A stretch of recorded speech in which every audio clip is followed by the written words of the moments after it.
Without seeing the film, where did this thing get away from you and why? Well, the why was easy for me. We were not ready to play. We weren't physical. We weren't aggressive. Yeah, that first half, we deserved to be booed off the court, to be quite honest. And I challenged our guys at halftime because that first half was unacceptable across the board. And that's my job as a head coach, to start with me, getting guys ready to play, making sure they understand what's at stake. And you can tell them about it, but still, if your players don't perform, that starts with me first and foremost. And then our players, obviously, in the first half, not even close to the necessary level of energy, physicality, urgency that you need against a very good team, a team that's been in first place most of the year. And challenged them at halftime, and they came out like grown-ass men. And we played a second half like we cared. And never really got back in the game. It may have appeared that, but at least we played hard. At least we defended. At least we hit somebody. I'll give you the one stat that kind of that sums up first half and second half. How many turnovers did they have in the first half? 0. You know what that means? They didn't feel us at all. Not at all. Second half, 9 turnovers, 10 points for us. So you just can't show up. And as I reminded our guys, this is not last year. We do not have a cushion to, hey, we can take a game, we can rest guys. We're in a dogfight. We're in a dogfight. And obviously Jamal being out, that's not ideal, but we have to get him healthy. And I can live, Reggie Jackson was 4 of 15 tonight. Reggie left it all out there. I was really impressed with him. Christian Brown went 2 for 10 tonight. Loved how he played. So we struggle to make shots, but when you struggle to make shots, as we all know, then everything else has to be great, has to be elite. In the first half, we didn't make shots, we didn't guard, we did nothing.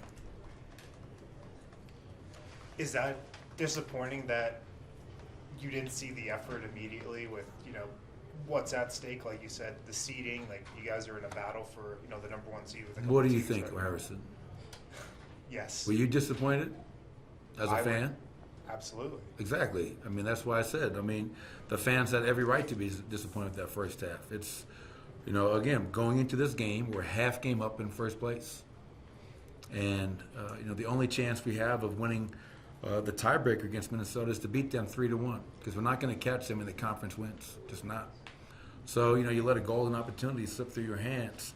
And it's one thing if a team comes in here and beats you. I think we can all walk at her and say, you know what? They were better than us tonight. But tonight I don't think that was the case. I felt, yes, so to answer your question, yeah, it was disappointing. And I hope that when you speak to our players, I think they'll be hopefully equally as disappointed. And it doesn't get any easier. We got Cleveland coming in here on Sunday. So we've lost 2 in a row, and we'll see what we're made of. Was Nicola's wrist bothering him at all? I was surprised he played tonight, to be quite honest. Yeah, his wrist is really giving him a lot of trouble in. As we know, Nicole is a guy that plays through a lot of things that most guys wouldn't play through. So yes, to answer your question, his wrist was bothering him tonight. You guys have prided yourselves on playing through a lot in tough situations. You've had a lot of scheduled spots this year, but with the outcome, does this outcome tonight change anything about how you're going to approach the final 8 games of the season? I don't think so. Right now, obviously, I have to make sure that I take my blinders off once in a while, because I get in that foxhole and I'm thinking about Cleveland right now. But sometimes you have to come up for air and think that we have 8 games to go.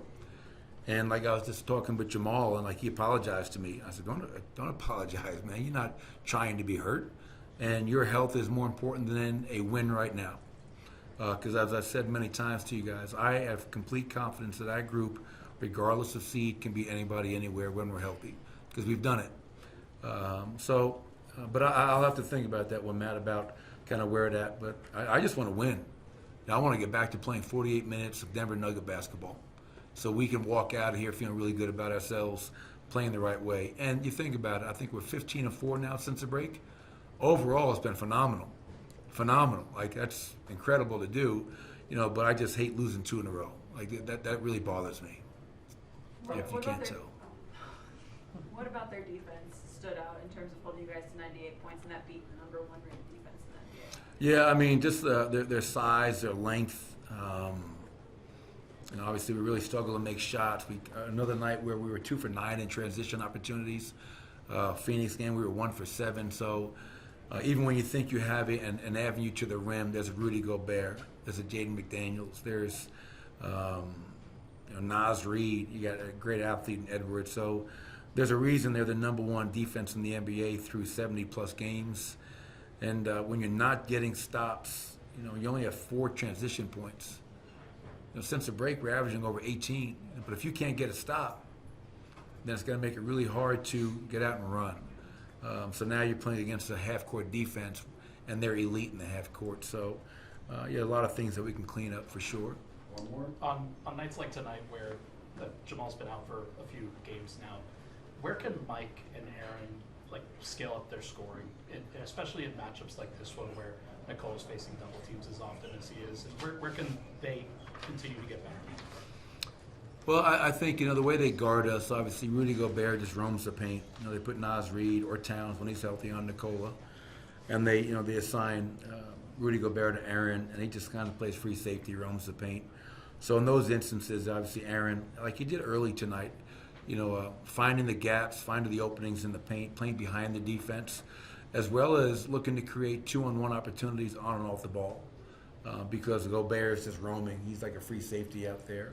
And obviously, McDaniels is draped all over Michael Porter, not letting him come up the floor. So obviously we can screen better to free him up. And then obviously, I think if we can get some easy ones in transition, that helps everybody.